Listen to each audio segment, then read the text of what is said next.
My name is Spencer Coffman with Social Media Ministries, and this is Dave Kahle with Kahleway Sales Systems. He is a business-to-business sales expert and a Christian business thought leader. So, Dave, great to have you here today.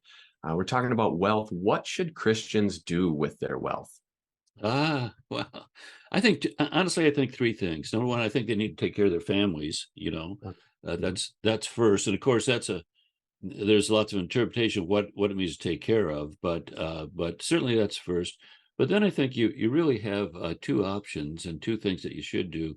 One is you should give to support others who are in need, and of course the Bible talks about that. This is kind of interesting. When giving is discussed or shown in the Bible by example, almost always it's one person giving to another. In other words, you don't give to institutions. You you wouldn't give to a church. There were no churches, at that time. You would give to individuals, and typically your first on the list of priorities, other Christians in need would be the top priority, and then others in need would be the next priority. So give, but also there is a Christian should reinvest to create more wealth and more influence. And we see that in the parable of the talents or the bags of gold. When the servant went or the master went away and left the three servants, one with 10, and I forget what the other 5 and 10, I believe. Yeah, 1, 5, and 10. Yeah. And when he came back, he rewarded the one who doubled his assets.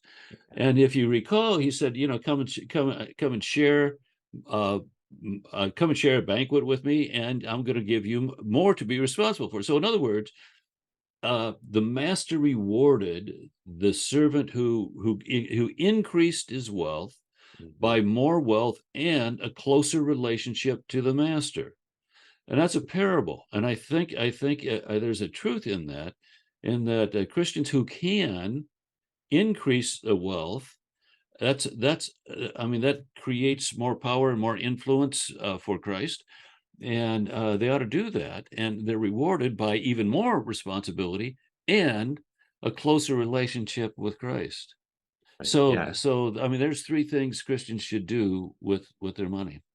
So it's almost more of a heart posture. Like if you are given wealth to begin with, taking care of your family, taking care of other believers or other people, and then reinvesting and growing that wealth so that you can do more of the first two. Exactly.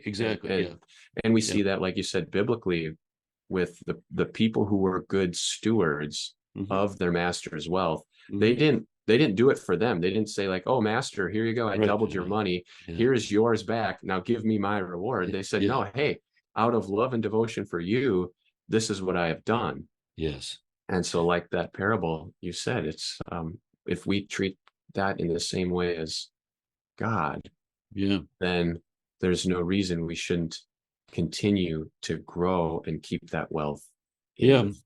And from my experience, of course, I've been at this for a long time, and I've worked personally and contractually with over 500 different companies. And in that experience, one of the things I've observed is that the idea of the process of acquiring wealth is a gift that not everybody has.